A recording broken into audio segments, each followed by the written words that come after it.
হায় রে কপালের দোষ।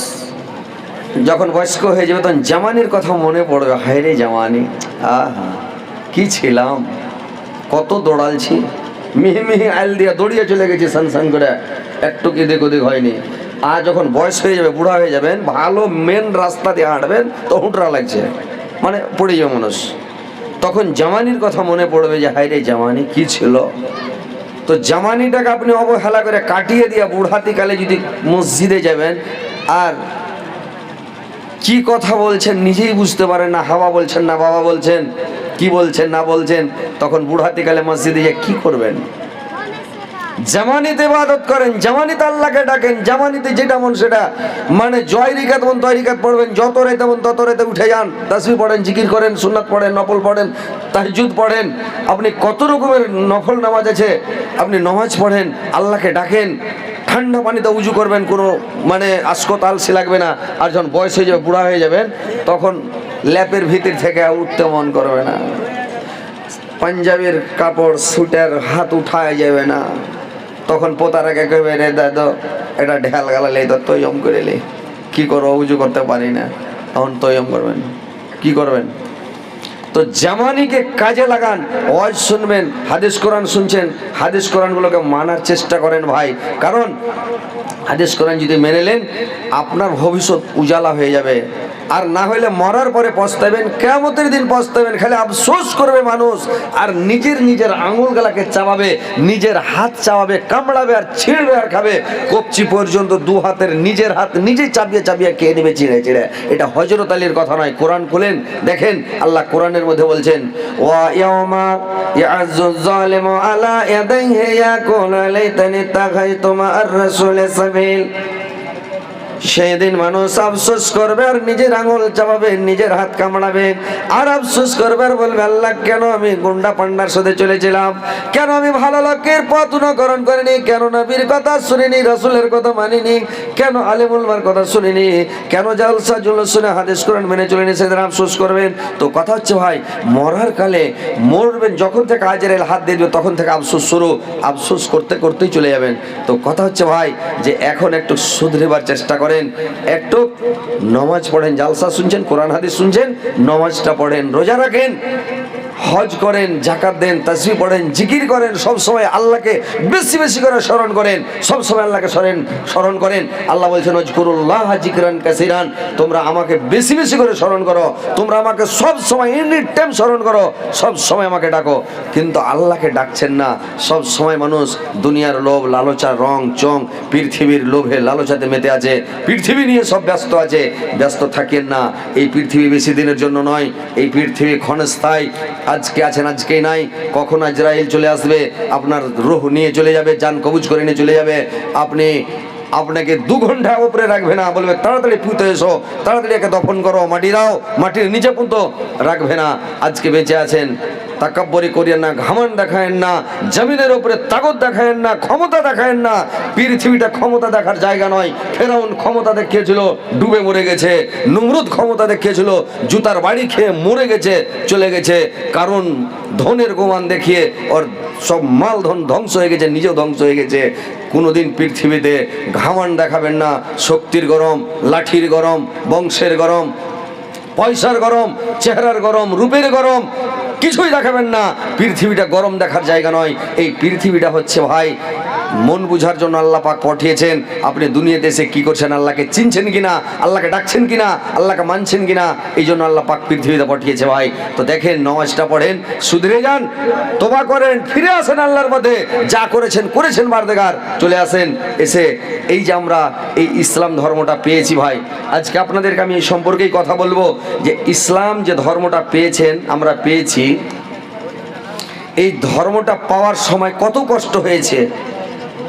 যেই নবী জানাবে মুহাম্মদুর রাসূলুল্লাহ বলুন সাল্লাল্লাহু আলাইহি সাল্লাম এই ধর্মটা নিয়ে এসেছেন, যখন ধর্ম প্রচার শুরু করে দিলেন, কত কষ্ট করেছেন, কত তাকলিফ করেছেন, কত কষ্ট উঠালছেন জানেন, কত তাকলিফ করতে লাগলেন।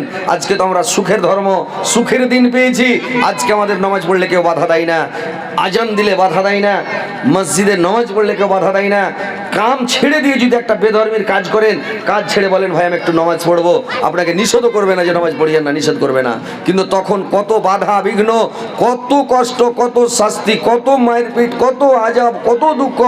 1,24,000 নবীর কষ্টকে যদি এক পাল্লাতে রাখা হয়, আমাদের শেষ নবী জানাবে মোহাম্মদুর রাসূলুল্লাহ বলুন সাল্লাল্লাহু আলাইহি সাল্লামের কষ্টকে যদি এক পাল্লাতে রাখা হয়, 1,24,000 নবীর কষ্ট হালকা হয়ে যাবে, আমাদের নবীর কষ্ট ভারী হয়ে যাবে। জোরসে বলেন সুবহানাল্লাহ। আল্লাহ পাক এত কষ্ট মানে সহ্য করিয়েছেন আমাদের নবীকে দিয়ে, ধর্মটা নিয়েছেন পৃথিবীর বুকে। কেমন করে কি করে শুনেলেন যে যখন আল্লাহর নবীর কাছে যখন নবিয়ত পেয়ে নিলেন, গারে হিরাতে আয়াত নাজেল হয়ে গেল, ইকরা বিসমি রাব্বিকাল্লাযী খালাক, খালাকাল ইনসানা মিন আলাক, ইকরা ওয়া রাব্বুকাল আকরাম। ওখানে যে কয়েকটা আয়াত নাজেল হয়ে গেল, এইবারে আল্লাহর নবী কাছে যখন ধীরে ধীরে কোরআন আসতে শুরু হয়ে গেল, দীর্ঘ 22 বছর 2 মাস 22 দিনে 30 পারা কোরআন নাজেল হয়েছে। তো একদিন আল্লাহর নবী গারে হিরা থেকে চলে আসছেন, হঠাৎ ডান দিক থেকে আওয়াজ আসছে আসসালামু আলাইকুম। আল্লাহর নবী ডান দিকে তাকালেন, কোনো জিনিস দেখতে পাই না, কাউকে দেখতে পাই না, কোনো মানুষজন কেউ নাই, কিন্তু আওয়াজ আসলো। আবার বাম দিক থেকে একটা আওয়াজ আসছে আসসালামু আলাইকুম। বাম দিকে তাকাচ্ছে, কোনো আওয়াজ নাই, কোনো শব্দ নাই, লোকজন নাই, কেউ নাই। কি ব্যাপার, মানে আচমকা কি ব্যাপার, কোন দিক থেকে আওয়াজ আসলো? আবার পিছন দিক থেকে আওয়াজ আসছে আসসালামু আলাইকুম। আল্লাহর নবী ছেকবাক করে দেখ তাকাতে লাগলেন। দেখছেন হঠাৎ ওপর দিকে যেমন তাকালছে আকাশের দিকে রে ভাই, দেখছে আকাশের আসমানের নিচে আকাশে ঝুলন্ত একটা কুরসির উপরে যেই লোকটা আল্লাহর নবীকে গারে হিরাতে চেপে ধরেছিল, ওই লোকটা এখানে কুরসির উপরে বসে আছে। আল্লাহর নবী চট করে দেখে নিয়ে মুড়িটাকে নিচে করে নিলেন, আর নিচে করে নিয়ে আল্লাহর নবী একবারে বাড়ি ছুটলেন রে ভাই, একবারে বাড়ি চলে গেলেন। বাড়ি যাওয়ার পরে আল্লাহর নবী দেখছেন খাদিজা বাড়িতে নাই, কোথায় গিয়েছে, খালি ঘাটাগুলি করছে। এইবার যখন খাদিজা আসলো, নবীজি বলেন ও খাদিজা, ঠান্ডাতে মর যায় জান চলিয়া, উড়াও চাদর যাই রে জীবন, উড়াও চাদর যাই রে জীবন, জ্বরের জ্বালাতে ফুরকানে হামেদ নাজেল হলো জিবরাইল দারাতে, ফুরকানে হামেদ নাজেল হলো জিবরাইল দারাতে। এবার তখন করল কি, আল্লাহর নবী খাদিজাকে বললেন রে খাদিজা, তাড়াতাড়ি আমাকে একটা কম্বল দাও, আর কম্বল দিয়ে আমাকে ঢেকে দাও, আমি আর ঠান্ডা সহ্য করতে পারি না, আমাকে এত জ্বর এসেছে, এত ঠান্ডা লেগেছে, আমি সহ্য করতে পারি না রে খাদিজা। আল্লাহর নবীকে বিছান করে দিয়ে কম্বল দিয়ে ঢেকে দিলেন। আল্লাহর নবী কম্বল দিয়ে মুখ মোড়া দিয়ে, কম্বল দিয়ে মুখটাকে ঢেকে শুয়ে আছেন রে ভাই। খাদিজা পাশে বসে আছেন, আল্লাহর নবী থরথর করে কাঁপছেন। আল্লাহর নবীকে খাদিজা জিজ্ঞাসা করলেন, স্বামী আপনি কেন আজকে থরথর করে কাঁপছেন, কি হয়েছে, কেন কাঁপতে লাগলেন স্বামী গো? এবার তখন খাদিজা করলেন, আল্লাহর নবী বললেন, এরে খাদিজা, মনে হয় আমি দুনিয়াতে আর বাঁচবো না রে, আমার পৃথিবীতে মনে হয় আর বেশি দিন আমার টিকার জায়গা নাই রে খাদিজা। বললে কেন স্বামী, এরকম কথা কেন বলছেন?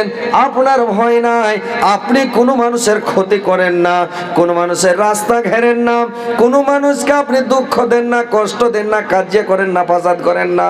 আপনি গরিব লোককে সাহায্য করেন, দুর্বল লোককে সাহায্য করেন, উলঙ্গ ব্যক্তিকে বস্ত্র দান করেন, আপনি মরিজ লোককে মানে বেমারি লোককে দেখতে যান, আপনি যারা অসহায় লোক তাদের পাশে থাকেন, ইয়াতিমের মাথাতে আপনি হাত বোলান। আপনি এত সুন্দর মানুষ, আর আপনি কেন বলছেন আমি বাঁচবো না, আমার ভয়? আপনার কোনো ভয় নাই স্বামী গো, আপনি চিন্তা করবেন না স্বামী। আল্লাহর নবী বললেন, আরে খাদিজা, যে লোকটা আমাকে গারে হীরাতে চেপে ধরেছিল রে, ওই লোকটাই আমাকে আজকে আমি দেখছি রে খাদিজা। ওই লোকটা আমাকে পিছন দিক থেকে ডান দিক থেকে সালাম দিল, আবার বাম দিক থেকে আওয়াজ আসলো, আবার পিছন দিক থেকে আওয়াজ আসলো। আমি ছ্যাক ব্যাক করে দেখছি, নিচে কোন দিকে দেখতে পাই না, ডানে বামে আগে পিছে কোথাও নেই। আমি আকাশের দিকে তাকালাম, দেখছি ঝুলন্ত কুরসিতে বসে আছে যে লোকটা আমাকে গারে হীরাতে চেপে ধরেছিল রে খাদিজা, ওই লোকটাকে আমি দেখতে পেলাম। এইবার তখন বলল, স্বামী গো, আপনি চিন্তা করবেন না, আপনি টেনশন নেবেন না, আপনার কোনো ভয় নাই। আল্লাহর নবী ভাবে শুয়ে আছেন, জিবরাইল আলাইহিস সালাম তার সিধানে এসে আবার কয়েকটা আয়াত নাজিল হয়ে গেল। আল্লাহর নবীকে বলে দিলেন, ইয়া আইয়ুহাল মুদ্দাসসির, এক চাদর ওড়নে বলো, এক কম্বল ওড়নে বলো, কুম ফানজির, তুমি উঠ যাও, ও রব্বিকা ফাকাব্বির, আর তুমি তোমার রবের বড়াই বর্ণনা করো, পবিত্রতা ঘোষণা করো। আর শুয়ে থাকতে হবে না তোমাকে, আর ঘুমাইলে হবে না, তুমি উঠে যাও আর তোমার রবের পবিত্রতা বর্ণনা করো। আল্লাহর নবী শুয়ে শুয়ে খাদিজাকে বলল, রে খাদিজা, আমি যদি তোমাকে একটা কথা বলি, আমার কথাটা তুমি মানবে রে খাদিজা, আমার কথাটা তুমি রাখবে খাদিজা, তুমি একটু বলো তো। খাদিজা বলল, স্বামী গো, আপনার কথা কেন রাখবো না, আপনি তো সত্যবাদী, আপনি আল আমিন, আপনি আমার নদ্দার, আপনি এত ভালো মানুষ, আপনার কোনো খুঁত নাই, আপনার কোনো দোষ নাই, আপনি এত ভালো মানুষ, আপনার কথা কেন রাখবো না, আপনি যেটাই বলবেন আমি সেটাই মেনে নেব, সেটাই আমি শুনে নেব। কি কথা বলেন? আল্লাহর নবী বললেন, রে খাদিজা, তুমি আমার সঙ্গে পড়া, হাতে হাতে তুমি কলমা পড়ো, ঈমান নিয়েছো, বলো কালেমা লা ইলাহা ইল্লাল্লাহ মুহাম্মাদুর রাসূলুল্লাহ, তুমি কলমা পড়ে ঈমান নিয়েছে, তুমি ইসলাম গ্রহণ করে নাও খাদিজা। সঙ্গে সঙ্গে খাদিজা ইসলাম গ্রহণ করল, মুসলমান হয়ে গেল। বিশ্বের মধ্যে পৃথিবীর বুকে এক নাম্বার ঈমান নিয়েছিল সর্বপ্রথম খাদিজা। দ্বিতীয় নম্বরে ভাইরে আমার, একদিন আল্লাহর নবী শুয়ে আছেন, আল্লাহর নবীর প্রিয় বন্ধু হলো আবু বকর সিদ্দিক। তো আবু বকর সিদ্দিক বাড়িতে শুয়ে আছে, আল্লাহর নবী নিজের বাড়িতে শুয়ে আছে। আবু বকরের মনের মধ্যে শান্তি নাই, টেনশন। রাত্রে বিছানায় চিন্তা করে বলছে যে আজকে আমি বাড়িতে শুয়ে আছে, কিন্তু আরে কি ধর্ম আমরা মানছি, এই ধর্ম মেনে মনের মধ্যে শান্তি নাই, আত্মায় শান্তি আসে না। আর মোহাম্মদ কোন ধর্ম যে মেনে চলছে, কোন ধর্মের উপরে চলছে, বড় ধর্মটা বেশি ভালো লাগছে, শান্তিতে আছে, ওর ধর্মটা আমি মেনে নেব। আবু বকর সিদ্দিক বিছানা থেকে উঠে আসতে লাগলো আল্লাহর নবীর কাছে। আল্লাহর নবীর বাড়িতে ঢের রাত্রে, রাত 12টার দিকে আল্লাহর নবী বিছানায় শুয়েছে, ঘুম আসে না, টেনশন। কাকে বলবো? আমি তো খাদিজা, আমার প্রিয় বন্ধু, জানের জান, প্রাণের প্রাণ, সে তো আমার অর্ধেঙ্গিনী, সে আমার অর্ধেক জীবন, সে আমার খাদিজাকে বললাম, দিনে 10 দিলাম, ইসলাম গ্রহণ করে নিল, কিন্তু এখন আমি কাকে বলবো, কাকে দাওয়াত দিব? এইবার খাদিজা বলল, আমি কাকে দাওয়াত দেব? আল্লাহর নবী বলল, এবার কাকে যায়? আবু বকর সিদ্দিকের কাছে যাও, তো আমার প্রিয় বন্ধু, আমার ছোট কালকার দোস্ত, বাচপানি বন্ধু। আবু বকর সিদ্দিক বয়স্ক বুড়া মানুষ, আল্লাহর নবীর বয়স তখন 40 বছর। বললে আমি যাই, ওর সঙ্গে আলোচনা করি। দুইজন মাঠের মধ্যে দেখা হয়ে গেল রে ভাই, দুই বন্ধুর দেখা মাঠের মধ্যে। বলে কে? বলে আমি আবু বকর। তুমি কে? বলে আমি তো মোহাম্মদ। বলে রে বাপ, দুইজনের মাঠের মধ্যে, ফাঁকা মাঠে দেখা হয়ে গেল, মধ্যস্থলে রাস্তাতে। ই যা ছিল ওর বাড়ি, ও আসছে এর বাড়ি, মধ্যস্থলে দেখা। এবার মানে বলছে, কি খবর বন্ধু বলেন, কোথায় যাচ্ছিলেন? ও বলছে, তুমি কোথায় যাচ্ছিলে বলো?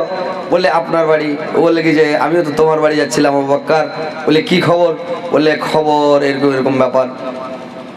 আল্লাহর নবী তখন দিনের দাওয়াত দিলেন, ওকে বললেন আমার এই দিনের দাওয়াতটা তুমি গ্রহণ করো, তুমি ইসলাম গ্রহণ করো, কলমা পড়ে নাও, মুসলমান হয়ে যাও, তুমি এক আল্লাহর প্রতি ঈমান নিয়ে এসো, আল্লাহকে এক বলে তুমি স্বীকার করে নাও, তুমি কলমা পড়ে মুসলমান হয়ে যাও।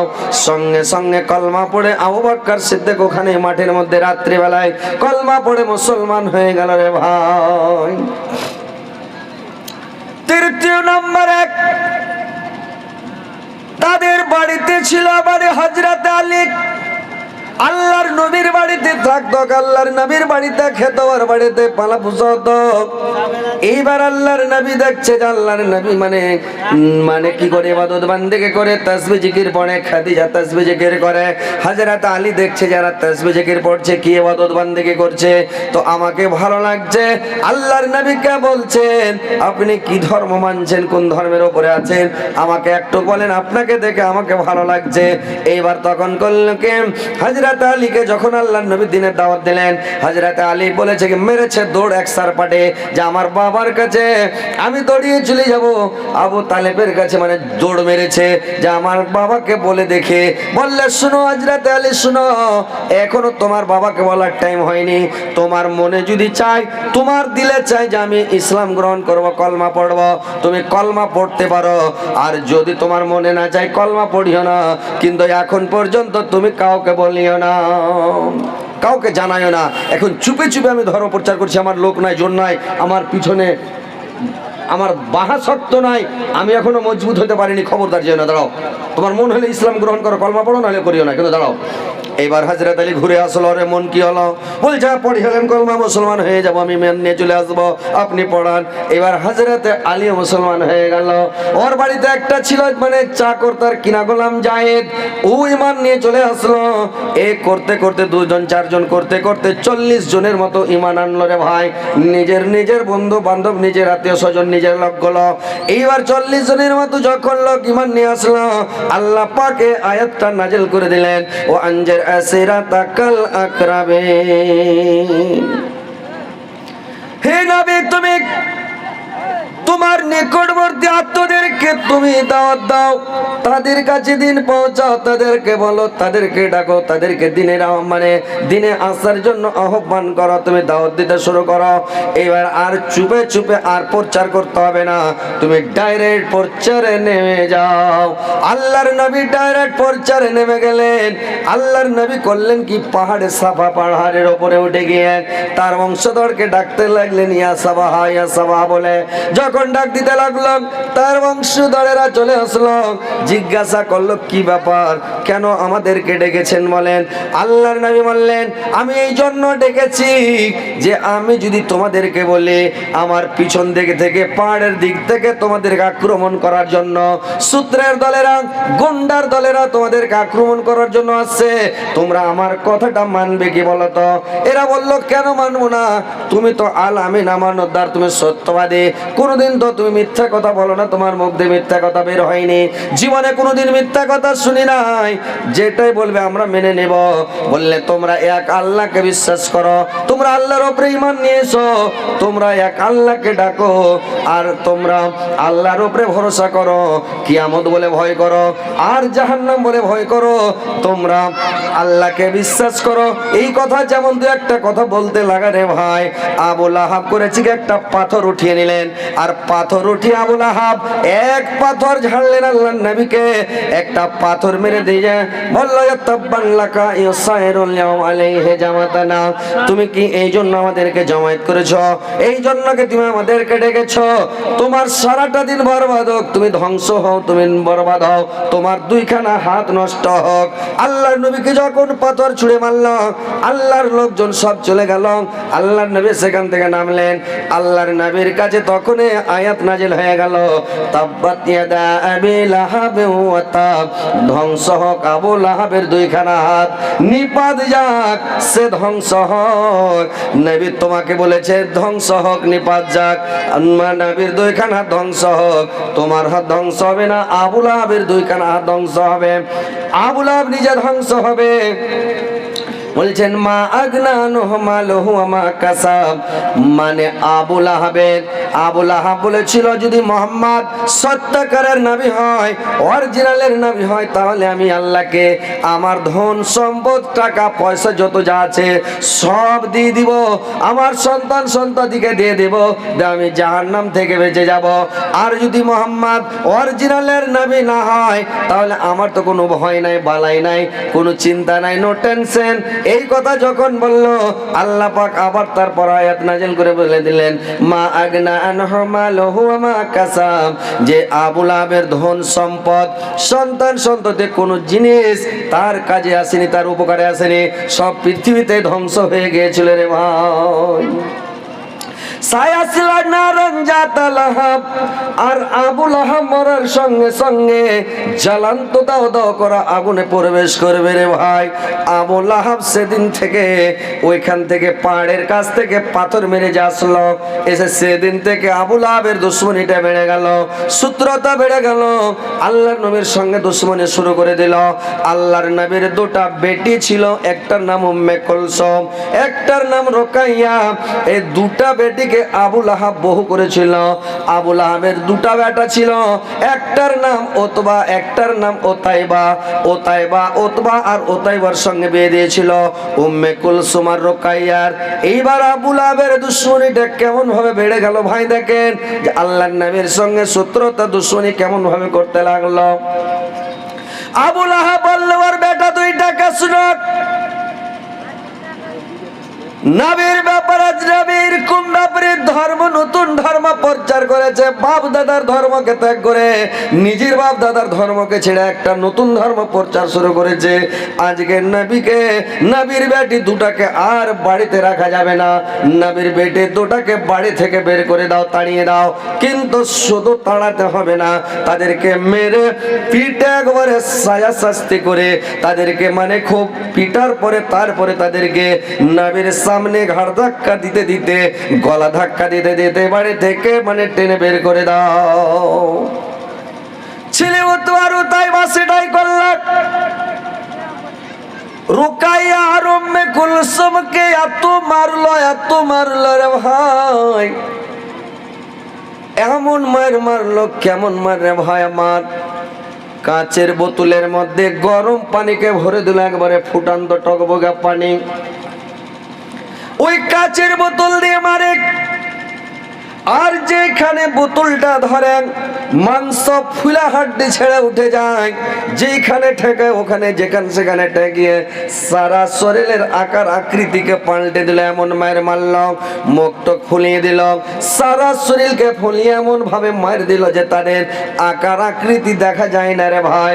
আর মারতে মারতে আল্লাহর নবী কাবা শরীফের কাছে আছে, এবার করেছে কি দুটা বেটিকে মারতে মারতে ঘাড় ধাক্কা দিতে দিতে আল্লাহর নবীর সামনে নিয়ে চলে গেল। বললে আল্লাহর নবীর সামনে গিয়ে বলল, এই জানেন আপনার বেটিকে, আপনার মেয়েকে এলেন, আমরা আজকে তালাক দিয়ে দিলাম, ছেড়ে দিলাম, আর আপনার মেয়েকে আমরা রাখবো না, আজকে মানে তালাক করে দিলাম, আজকে ছেড়ে দিলাম, নিয়ে চলে যাও।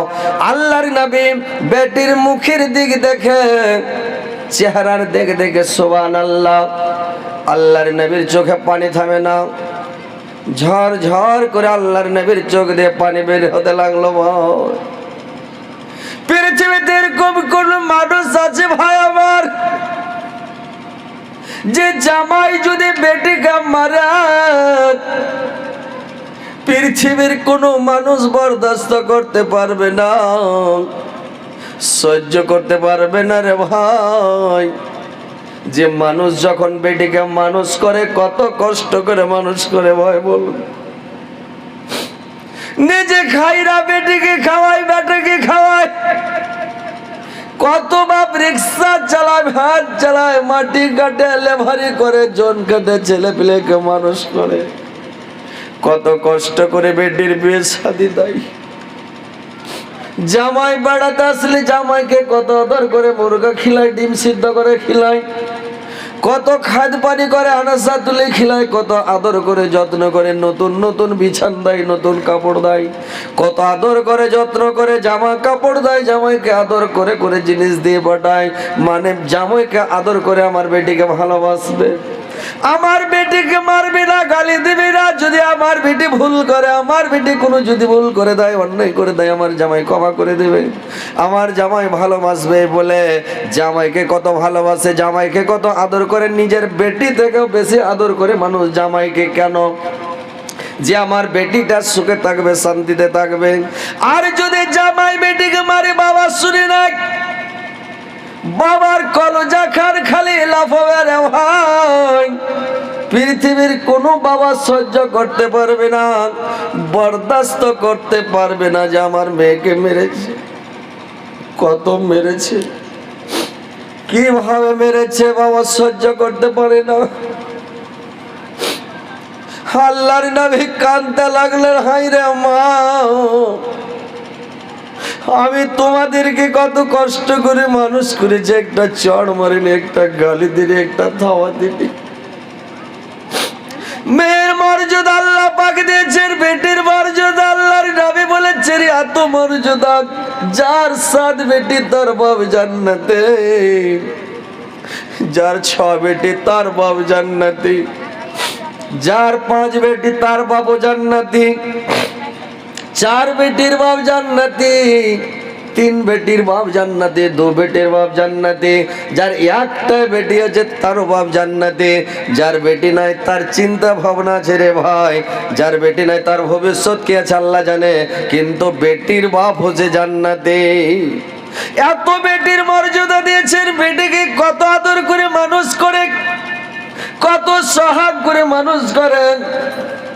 উম্মুল মুমিনিন হযরতে খাদিজা আহিরা বলো, ছোট ছেলে রেখে মারা গেল, ছোট ছোট বাচ্চা রেখে মারা গেল, মাওড়া ছেলেকে আল্লাহর নবী কুলি পিঠে করে আদর করে মানুষ করেছে বেটিকে। সেই বেটিকে যদি জামাইতে মারে, মারার মতন মায়ের মারেনি, দুশ্মনীর মতন করে মেরেছে রে ভাই। সারা শরীরের আকার আকৃতি ঠিক রাখি নাই। আল্লাহর নবী কাঁদতে লাগলেন, মা তোমাদেরকে মারার একটাই অপরাধ, যাবে দিনের প্রচার করেছি রে মা, কালিমার দাওয়াত দিয়েছি রে মা, তোমাদের কাজকে তালাক দিয়ে দিল, আমার এতে দুঃখ নাই মা, কিন্তু তোমাদেরকে যে এত মায়ের মারলো, এত আকার আকৃতি পাল্টে দিল, সারা শরীরের আকার দেখা যায় না রে মা। আমার একটাই ভুল, আমার একটাই অন্যায় যে আমি দিনের প্রচার করছে, এরা মানে বরদাস্ত করতে পারলো না, ওকে না পারবে ওর বেটিকে মারে, ওর বেটিকে শাস্তি দে, কষ্ট দে। আজকে আমার বেটিগুলোকে ভাবে মারলো, আল্লাহর নবী সহ্য করলেন, কি করবেন, বরদাস্ত করে গেলেন যে আমি একজন নবী, আমি একজন নবী, আর আজকে আমি কি করব, আমি তার বদলা নিতে পারবো না। কিন্তু এখনকার মানুষ যদি হতো, পৃথিবীর মানুষ বরদাস্ত করতো না রে ভাই, আল্লাহর নবী বরদাস্ত করে নিলেন। এখনকার মানুষ বরদাস্ত করতে পারতো না, যে যদি জামাইকে মেরে জেল খাটতে হয় তাও খাটবো, কিন্তু আমার বেটিকে এরকম করে মেরেছে, আমি কোনো মতে বরদাস্ত করবো না, এর বদলা নিবই। জামাইকে ধরে বাইনা ঠাঠা দরকার ছিল বা মারতম, কিন্তু আল্লাহর নবী ছেড়ে দিলেন, কোনো কথা বললেন না। এবার থেকে গেলেন, দেখেন ভাই, এই ধর্ম প্রচার করতে গিয়ে আল্লাহর নবীকে কত কষ্ট সহ্য করতে হয়েছে, ধর্ম প্রচার করতে গিয়ে কত অপমান হতে হয়েছে, কত কষ্ট সহ্য করতে হয়েছে। ভাই দেখেন, আজকে আমরা ইসলামকে পেয়েছি, আমরা শান্তিভাবে আছে, কিন্তু আমাদেরকে গালি খেতে হয় না, মার খেতে হয় না, আমাদেরকে মানে কোনো অপমান বেজ্জত হতে হয় না। আমরা হল্ড যে আমরা আজান দিচ্ছি, আমরা নামাজ পড়ছি বিন্দাস, আমরা এত বেফিকির আছি, অথচ আমরা নামাজ পড়ি না, আমরা আল্লাহকে ডাকি না, আল্লাহকে স্মরণ করি না, আমরা আল্লাহর দিকে ধাবিত হই না। ভাইরে আমার, এটা আমাদের গাফলাতে, আমাদের অলসতা। দেখেন আল্লাহর নবী কত কষ্ট সহ্য করেছেন। আল্লাহর নবী মানুষকে বুঝাতে গেলেন, মানুষকে বুঝায়। একদিন আল্লাহর নবী কোন জায়গায় চলে যাচ্ছেন ভাই, আল্লাহর নবী চলে যাচ্ছেন, আর রাস্তায় দেখছে আবু জেহেল কিছু গুন্ডা পান্ডা নিয়ে বসে আছে, আবু জেহেল গুন্ডা পান্ডা নিয়ে বসে আছে। আল্লাহর নবী রাস্তা দিয়ে চলে যাচ্ছেন, আবু জেহেল একটা পাথর যে মারলো, একটা পাথর যেমন মারা, আল্লাহর নবীর মাথাতে লেগে গেল। আর মাথাতে লেগা মাথা ফেটে গেল, তর তর তর তর করে রক্ত খুন বইতে লাগলো রে ভাই। সারা শরীর রঙিন হয়ে গেল, রক্তে লাল হয়ে গেল, একবারে পাথরে কেটে গেল মাথার চামড়া দিয়ে, মাথা ফেটে গিয়ে একবারে রক্ত চো করে রক্ত পড়ছে, সারা শরীর রঙে গেল। আল্লাহর নবী কাঁদতে কাঁদতে বাড়ি চলে যাচ্ছে, আর ওদিকে গেলেন না। কোথায় যাচ্ছিলেন আর গেলেন না, বাড়ি চলে আসছেন। ওর চাচা আমির হামজা দেখে নিল যে আমার ভাতিজাকে মেরে রক্তে রঙিন করে দিয়েছে, সারা শরীর রক্তে রক্তাক্ত করে দিয়েছে। আমির হামজা তখন করলো কি, কোথায় শিকার করতে যাচ্ছিল, ঘাড়ে তীর ধনুক ছিল রে ভাই, ওদের ওই মানে তীর ধনুক নিয়ে শিকার করতে যাচ্ছিল। এবার আমির হামজা বলল, কে তোমাকে মারলো বলে দাও, কোন পাশানের মারলে পাথর, আমার এতিম ভাতিজার খুন বয়ে যায়। সিরে সরিলাক মারলি পাথর, সিরে সরিলাক মারলি পাথর, কান্দে আসমান জমিন হায় রে হায়, কোন পাশানের মারলি পাথর, আমার এতিম ভাতিজার খুন বয়ে যায়। দেখিয়ে দাও না গো ভাতিজায় আমার, দেখিয়ে দাও না গো ভাতিজায় আমার, বংশ তাহার করিব ধ্বংস, নাম নিশানা দিব মিটাইয়া, কোন পাশানের মারলি পাথর, আমার এতিম ভাতিজার খুন বয়ে যায়, কোন পাশানের মারলে পাথর, আমার এতিম ভাতিজার খুন বয়ে যায়। কান্দিয়া বলেন আমির হামজা, কান্দিয়া বলেন আমির হামজা, কহ গো ভাতিজায় আমার, কোন পাশান রে মারলে পাথর, আমার এতিম ভাতিজার মাথা। নবীজি তখন কান্দিয়া বলে, নবীজি তখন কান্দিয়া বলে, ব্যথা যদি লাগে গো চাচা, ফুকিয়ে দাও গো তহিদ কালেমা, এতিম ভাতিজার মাথায়, ব্যথা যদি লাগে গো চাচা, ফুকিয়ে দাও গো তহিদ কালেমা, এতিম ভাতিজার মাথায়। আমির হামজা কলমা পড়ে দিল, সঙ্গে সঙ্গে কলমা পড়ে নিয়ে মুসলমান হয়ে গেল। বলছে রে ভাতিজা বল কোথায় আছে, কে মেরেছে বলে, বললে চাচা আমাকে মেরেছে আবু জাহাল। বললে আবু জাহাল কোথায়, বললে ওখানে পাহাড়ের কিনারায় গুন্ডা পান্ডা নিয়ে পালিয়ে মানে বসে আছে, লুকিয়ে আছে। আমির হামজার গলাতে ছিল ধনুক, তীর পিঠে আছে বাঁধা, অনেকটি তীর আছে, তীরের বোঝা পিঠে, ধনুক খানার দড়ি খোলা আছে রে ভাই, ধনুকের দড়ি লাগা নাই, শটাং হয়ে আছে ধনুকটা। ধনুক খানটা মানে উঠিয়ে নিল, আর ওই ধনুকটা নিয়ে এবার আমির হামজা দৌড় দিয়ে দিল আবু জেহেলের দিকে। এমন জোরে দৌড় দিল কাক, अबू जहल मैं का दूध पियो हो तो बाहर निकल जाओ, तुमको मैं चुन चुन के मरूंगा। একবারে যখন রেগে মেরিয়ে গেছে, এবার তখন আবু জেহেল বলছে রে বাপরে আমির হামজা চলে এলো। আমির হামজা মহাবীর, খুব শক্তিশালী। আমির হামজার এত শক্তি রে ভাই, 10-20টা লোক আর আগা দিকে কেউ টিকবে না, সবকে মেয়েরা সুতিয়ে দেবে, এত যোদ্ধা মানুষ। এইবার আবু জেহেল পালালো, সবাই পালিয়ে গেল গুন্ডারা। আবু জেহেল লুকালুকি করছে, এই মনে লুকাচ্ছে ই ঢুঁড়তে যাচ্ছে, হঠাৎ দুজনের মুখ সামনাসামনি। আবু জেহেল মানে লুকাতে যাচ্ছিল, আর আমির হামজার মাথায় একবারে ধনুকটা ধরেছিল, ধনুকের মাথা ধরে আছে, উঠিয়ে যে সাপ বেড়া করে 2-4 ধনুক দিলে রে ভাই, তো আবু জেহেলকে মাটিতে ফেলে দিলে। আবু জেহেল মাটিতে পড়ে খালি লটপট লটপট শুরু করে দিয়েছে রে ভাই। আবু জেহেলের গুন্ডাগুলো সব দৌড়িয়ে চলে আসলো, চতুর্দিক থেকে আমির হামজাকে ঘেরে নিল, মারার জন্য আইটেম নিয়েছে, তৈরি হয়ে গেছে মারবে। আবু জেহেল বলছে দেখ তোরা কেউ মারিস না, আমির হামজার গায়ে হাত লাগাইস না, রাকে মায়েরা থামতে পারবি না, ওই বাঘের পাছায় ঘোচা দিলে বাঘ ছাড়বে না, সবকে খেয়ে নেবে। তো খবরদার একে মারবি না, যদি একে মেরে দিস রাগ উঠে যায় আমির হামজা তো কাউকে রাখবে না। আমার দোষ, আমি ওর ভাতিজার মাথায় পাথর মেরেছে, ওর ভাতিজার মাথা ফেটেছে, ওর রাগ উঠে গেছে, খুন চড়ে গেছে, এখন কেউ মারিস না, ওকে যেতে দে। আমির হামজা সেখান থেকে চলে আসলো রে ভাই। তো দেখেন আল্লাহর নবীর মাথা দিয়ে খুন বয়েছে, কত কষ্ট কত তাকলিফ। এই দিন প্রচার করতে গিয়ে, দিনের দাওয়াত দিতে গিয়ে আমার নবীর কত কষ্ট কত তাকলিফ, কত কষ্ট করেছে ভাই আমার। আর আজকে আমরা সুখের ধর্ম পেয়েছি, সুখের দিন, কিন্তু আজকে আমরা আল্লাহকে আমরা চিনতে পারলাম না, আল্লাহর রাসূলকে চিনতে পারলাম না।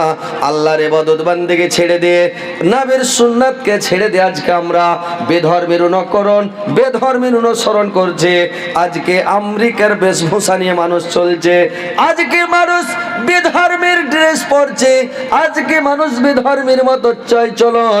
নবীর সুন্নাত কারোর নাই যে আমাদেরকে ভালো সুন্দর পোশাক পরতে হবে, আমাদেরকে সুন্দর পোশাক নিয়ে আমাদেরকে দুনিয়াতে ভালো পোশাক পরতে হবে, নবীর সুন্নাত মোতাবেক চলতে হবে, নবীর সুন্নাত মোতাবেক চুল কাটতে হবে, লুঙ্গি পরতে হবে, পায়জামা পরতে হবে। আজকে এটা মানে চিন্তা ভাবনা কিছুই নাই, আজকে বেধর্মের মতো যেটা যাকে মনে লাগছে সেটাই করছে ভাই। তো আজকে দেখেন আমাদের জন্য এই ধর্মকে টিকিয়ে রাখার জন্য, এই ধর্ম টানতে কত কষ্ট হয়েছে, কত কি হয়েছে, মাথা পাটলো, কত কি দেখেন বেটির তাল্লাক হলো, ছাড়ান হয়ে গেল, কত বেটিরা মেরে গেল। আমার নবী একদিন কাবা শরীফের কাছে নামাজ পড়ছেন, সাজদায় পড়ে আছে। যখন নামাজ পড়তে পড়তে আল্লাহর নবী সিজদাতে গেছে রে ভাই, আবু জাহেল গুন্ডা পান্ডা নিয়ে গিয়ে করেছে একটা উটের ভুঁড়ি নিয়ে গেল, আর উটের ভুঁড়ি নিয়ে গিয়ে আল্লাহর নবীর মাথার উপরে চাপিয়ে দিল। আল্লাহর নবী সিজদায় পড়ে আছে, উটের ভুঁড়িটা তার মাথায় চাপিয়ে দিল। আল্লাহর নবী উঠতে পারে না, বড়কা উটের ভুঁড়ি কি আর উঠতে পারে রে ভাই। আল্লাহর নবী চাপা পড়ে আছেন, আর উটের ভুঁড়ি চাপিয়ে দিয়েছে তার মাথাতে। আল্লাহর নবী মাথা তুলতে পারে না। ইবনে মাসউদ ছিল ওখানে, কিছু বলতে পারে না, গুন্ডারা ধরে হয়তো মারবে। এইবার দৌড়তে দৌড়তে গিয়ে ফাতেমাকে বললেন, রে ফাতিমা, তোমার আব্বার মাথার উপরে উটের ভুঁড়ি চাপিয়ে দিয়েছি, তুমি দৌড়িয়ে যাও। বাইরে আমার যেমন ফাতেমা সোনা, ফাতেমা চিলের মতন ছুটে গেল, এমন জোরে এত গতি বেগে মানে দৌড় দিল, দৌড়িয়ে গিয়ে আল্লাহর নবীর মাথার উপর থেকে উটের ভুঁড়িটা গড়িয়ে ফেলে দিল। আল্লাহর নবীকে টেনে বের করে দিল। আল্লাহর নবীর চোখ বড় বড় করে দিয়েছে। আল্লাহর নবী বলছে, আল্লাহুম্মা আলাইকা বিকুসুর, আল্লাহুম্মা আলাইকা বিকুসুর। আল্লাহর নবী চোখ মুখ বড় বড় করে দিয়েছে, হয়তো আর কিছুক্ষণ থাকলে মারা যেতেন রে ভাই, এত মানে কষ্ট আল্লাহর নবীকে আঘাত দিয়েছেন। আল্লাহর নবী বলে দিলেন, হে আল্লাহ, তুমি এই 10টা গুন্ডাকে ছাড়িও না, আল্লাহ তুমি এদেরকে, আল্লাহ তুমি গ্রেফতার করো, আল্লাহ তুমি এদেরকে মানে গ্রেফতার করে নাও। বদরের যুদ্ধে আল্লাহর নবী আট টেনে টেনে দাগ দিয়ে দিয়েছিলেন, এইটা দাগের মধ্যে আবু জেহেল মরবে, এটাতে উকবা বিন মুত্তা মরবে, এটাতে নাজার বিন হারিস মরবে, এটাতে ওয়ালিদ বিন মুগিরা মরবে, এটাতে উম্মুক মরবে, এটা তো উম্মুক মরবে, দাগ দিয়ে দিয়েছিল। যেই দিন আবু জেহেল মারা যায়, সেদিন দেখছে আবু জেহেল যে পড়ে আছে, আর ইবনে মাসউদ ওর বুকে যখন চড়ে নিয়েছে, দেখছে আমি ওই নবী আঁখ টেনে দিয়েছিল এখানে আবু জেহেল মরবে, দেখছে আঁখের মধ্যে আবু জেহেল মারছে ঝিঠা, যে আমি আঁখের বাইরে চলে যাব, গোড় মারতে যাচ্ছে।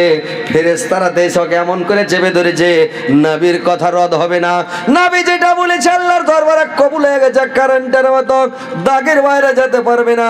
ফেরেশতারা চেপে ধরে আছে। ইবনে মাসউদ তরোয়াল বের করলো, কবর থেকে টেনে লুলিতে লাগিয়ে আবু জেহেলের টুটিটাকে কেটে ছুটিয়ে নিল রে ভাই। বুঝতে পারলেন আল্লাহর নবীকে কত কষ্ট কত সাজা দিয়েছে, যে আল্লাহর নবী যখন কাবা শরীফের কাছে নামাজ পড়তেন, আল্লাহর নবী আবু জাহাল পেছন দিক থেকে দৌড়িয়ে যাচ্ছে, যেবার গলাটা ধরবে, টুটি খানকে ধরে মাটিতে কচলাবে, রগড়াবে, এই জন্য যেমন হাত বাড়ালছে। আবু জেহেল দেখছে যে আল্লাহ নবী ওখানে নামাজ পড়ছেন এখানে, আর মধ্যস্থলে এমন একটা গর্ত, আর দাও দাও করে আগুন জ্বলছে, একটা পা যদি উঠিয়ে আবু জেহেল যায় তো আগুনের কূপে পড়ে যাবে, কুয়োতে পড়ে যাবে, গর্তে পড়ে যাবে, আবু জেহেল মারা যাবে। হাত ঝাড়তে ঝাড়তে পিছনে সরে পালিয়ে গেল। আবু জেহেলের লোকেরা জিজ্ঞাসা করলো কি হলো, কেন পালিয়ে আসলেন? আবু জেহেল বলল, আরে আর একটু গেলে একটা পা উঠালে আমি মারা যেতাম, আগুনে পড়ে যেতাম। ওর পেছন দিকে বিরাট আগুনের গর্ত, আর দাও দাও করে আগুন জ্বলছে, আমি যেতে পারলাম না। আল্লাহ যদি বাঁচায় মারে কে? আল্লাহ মারে তো বাঁচায় কে? ভাইরে আমার, আল্লাহ যদি বাঁচায় তো কেউ মারতে পারবে না। আল্লাহ যদি মারে কেউ বাঁচাতে পারবে না, সারা পৃথিবীর মানুষ বাঁচাতে পারবে না। এবার আবু জেহেল মারতে পারলো না। আবু জেহেল এবার চিন্তা ভাবনা করলো, কালকে যাবো, কালকে যখন মোহাম্মদ নামাজ পড়বে তখন যাব, ওকে মেরে দেব। আবার আবু জেহেল করেছে কি, আবার মারার জন্য গেছে। যখন মারার জন্য যাচ্ছে, আল্লাহর নবীর পিছন দিকে দেখছে, যখন ওখানে গেছে একটা গর্ত আছে, আর গর্তের মধ্যে এমন একটা বড় উট বসে আছে, এত গলা লম্বা, এত বড়, মানে এত বড় বড় দাঁত। আবু জেহেল বলছে আমি জিন্দেগিতে অত বড় মানে দাঁত বড় উট দেখিনি। জংলি উটের মতো উটটা ওর পিছন দিকে বসে আছে, আল্লাহর নবীর পিছনে বসে আছে। আল্লাহর নবীকে আমি ধরতে পারলাম না, ওকে গায়ে হাত দিতে পারলাম না। যদি আমি একটু হাত বাড়াই, উঠে মনে হচ্ছে লাফিয়ে আমাকে ধরে নেবে, এত দাঁত বড় বড়, আর গলাটা এত লম্বা, মনে হচ্ছে আমাকে ধরে নেবে। আবু জেহেল লাগলো ছুটা পাছা মনে পালাইতে, চলে যায় পালিয়ে। আবু জেহেলের লোকেরা তামাশগির চতুর্দিকে দাঁড়িয়ে আছে। এরা দেখে বলল, কি হলো ওস্তাদ, কি হলো গুরু, কি হলো সরদার, কেন পালাপালি করছেন, কি ব্যাপার, কি হয়েছে? আবু জেহেল বললে, রে খেপারা, এত বড় উট দেখলাম আমি জীবনে দেখিনি। যদি নাবির গতরে হাত দিতে যাই, নাবিকে আমি ধরে, তো উটে আমাকে ধরে নেবে ভাই, ওই জন্য আমি পালিয়ে আসলাম। এইটা কিন্তু উট ছিল না রে ভাই, জিবরাইল আলাইহিস সালাম উটের রূপ ধরে আল্লাহর নবীর পিছনে বসেছিলেন, আল্লাহর নবীকে পহরা দিচ্ছিলেন। আবু জেহেল যদি খালি ধরতে যেত, তাহলে কিন্তু আর মানে করতো কি, ওকে ক্যামেরা সারা করে দিত, সেদিনই মরে যেত। কিন্তু ধরতে পারলো না। কিন্তু আবু জেহেলকে শরম নাই, আবু জেহেলের মানে লজ্জা নাই। আবু জেহেল শয়তান মানুষ, খাতারনাক লোক রে ভাই, বদমাস মানুষ। আবু জেহেল করেছে কি, তারপরের দিন আবার করেছে কি, একটা বারকা বোল্ডার নিয়েছে, আর বোল্ডার নিয়ে চলে গেছে, যে বোল্ডারটা যখন আল্লাহর নবী সিজদাতে যাবে আর সিজদা অবস্থাতে থাকবে, বারকা বোল্ডার ওর মাথার উপরে ফেলবো, মাথাকে চুরমার করে দেবো, ডাইল করে দেবো, মাথাটা হয়ে যাবে, মাথাটা শেষ হয়ে যাবে। বোল্ডার ফেলতে যাবে আল্লাহর নবীর মাথার উপরে, এমন জোরে বোল্ডার উঠিয়ে ফেলতে যাবে, বোল্ডার ফেলতে যাচ্ছে, আল্লাহর নবী সিজদায় পড়ে আছে, বোল্ডার ফেলতে যাবে, বোল্ডারে ওর হাত লেগে গেছে। পাথরে কিন্তু আবু জেহেলের হাত ছাড়ে না, পাথর ফেলছে তো পাথর পড়ে না, ওর হাত লেগে আছে। পাথর মাথায় করে লাগলো পালাইতে, দৌড়তে দৌড়তে পিছনে পালায়। ওখানে গিয়ে যদি পাথরটা ফেলছে, যেখানে আবু জেহেলের লোক আছে, গুন্ডা পান্ডা মাস্তানেরা আছে, ওইখানে আবু জেহেল যদি পাথরটা ফেলছে, তো পাথরে ফেলছে তো হাত ছুটে না, হাত পাথরে লেগে গেছে, হাত ছুটাইতে পারে না, ছুটে না হাত। ওর লোক গালা করবে কি, পা পাথরে দিয়ে যদি পাখড়া পাখড়ি করছে তাও ছুটে না। আর একজনা করেছে কি, মেরেছে ওর পাছা দিকে যদি 2-4 লাত, ফাড়াস করে হাত ছুটে গেছে। বুঝতে পারলেন, হাত যেমন ছুটে যাওয়া, তাও কি ওকে শরম হয়েছে? ও বলছে আল্লাহর নবীর কাছে ওর বাড়ি চলে গেছে, বাড়ি যে আল্লাহর নবীকে বলছে, মোহাম্মদ তুমি আমাকে চিনো, আমি কেটা, তুমি আমার সঙ্গে পাঙ্গা দিচ্ছ, তুমি আমার সাথে মাস্তানি করছো, তোমাকে মানা করছি কাবা শরীফের কাছে নামাজ পড়বে না, তুমি তাও যাচ্ছ নামাজ পড়তে, তুমি জানো আমাকে চিনো? গোটা মক্কার লোক আমার, পাহাড়ের লোক আমার, সরজমিনের লোক আমার, সমাজের লোক আমার, এলাকার লোক আমার, সবই তো আমার লোক, তোমার কে আছে? আমি যদি অর্ডার করি তোমাকে মাইরা ধুলপাড় করে দিবে, আর তুমি আমার সাথে পাঙ্গা নিচ্ছ। আল্লাহ বললেন, আল্লাহ বলে দিলেন, কাল্লা কাল্লা লা ইল্লামান তাহিলা নাসফাআম বিন নাসিয়া নাসিয়াতিন কাযিবাতিন খাতিয়া ফালইয়াদুনা দিয়া। বলে দিলাম, যে যদি তোমার গায়ে হাত লাগিয়ে দেয় মোহাম্মদ, আমি ওর মানে নাসিয়া মানে মাথার চুল, আবু জেহেল মাথার চুল খুব বড় বড় রাখতো, খুব বড়ি বলা, একবারে হোমড়া চুমড়া গব্বর সিং এর মতন, আর খুব তাগড়া, মানে একবারে আবু জেহেল চুল বড় বড় রাখতো আর খুব সেন্ট লাগাতো আর খালি চিরুনি লাগাতো, চুলের খুব যত্ন করতো আবু জেহেল। তো চুলকে বলা হয় আরবিতে নাসিয়া। বললে নাসিয়াতিন নাসিয়া কাযিবাতিন খাতিয়া, মানে ওর চুলের ঝুঁটি ধরবো আর মানে টানা হেঁচড়া করব। তুমি চিন্তা করিও না, ফালিয়া দো না দিয়া ওর লোকগুলোকেও ডাকুক সানাদ ও জামানিয়া, আর আমি একজন জামানিয়াকে পাঠিয়ে দেব, তারপরে খেলটা দেখে নাও। জাওয়ানিয়া বুঝতে পারছেন?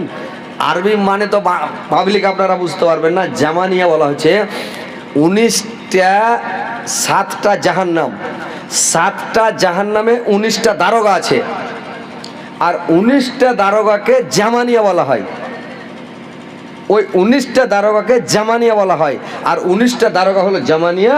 আর ওর মধ্যে যেটা হেড কমান্ডার, দারোগার মধ্যে একটা হেড আছে, তো থানার বড়বাবু থাকেন আইসি, আপনার এটাই বড়বাবুকে কি বলে? বড়বাবুই বলে নাকি? আমাদের বাংলা লোকে ফের আইসি বলে, থানার আইসি মানে বড়বাবু। তো ওই আইসি মানে বড়বাবু ও করে কি জানেন? আইসি যেরকম একটা মেন হেড, যত দারোগা আছে, ম্যাজগল দারোগা, ছোট দারোগা, যত দারোগা, যত জামাদার, যত যে আছে, মানে বড় দারোগার কথা মোতাবেক সবাই চলে নাকি? যেটা অর্ডার করবে সেটাই। তো বড় দারোগা যেটা বলবে ওটাই শুনবে। তো কি হয়, যেটা মেন দারোগা জাহান্নামের, ওর নাম হচ্ছে হযরতে মালিক আলাইহিস সালাম। হযরতে সব নিন চলে গেছেন নাকি? কেউ খাড়িয়া নিন পারছে, কেউ পয়সা নিন পারছে, কেউ চোখ মেল করে নিন পারছে, কেউ চোখ বুঞ্জা নিন পারছে। এরকম কেন ব্যাপার যে ভাই? হ্যাঁ করেন, চালাচুলি করেন, তাহলে তো বুঝতে পারবো যে এরকম। এরাকে বললাম যে একটু বসছেন, তো এরা বসবে না, মানে ওই কিছু কেটা বেলে পানি হ্যাংরা খায়, টলটলে পানি খাবে না, লদ্দিতে পানি যদি থাকে বা পুকুরে, তোরা মানে খাবে না। এরা মানে কিছু হ্যাংরা ট্যাংরা খাবে, মানে এরকম ব্যাপার। যারাকে নাম ধরে ধরে বসতে কওয়া যাবে তাহলে বসবে না, তো বসবে না নাকি?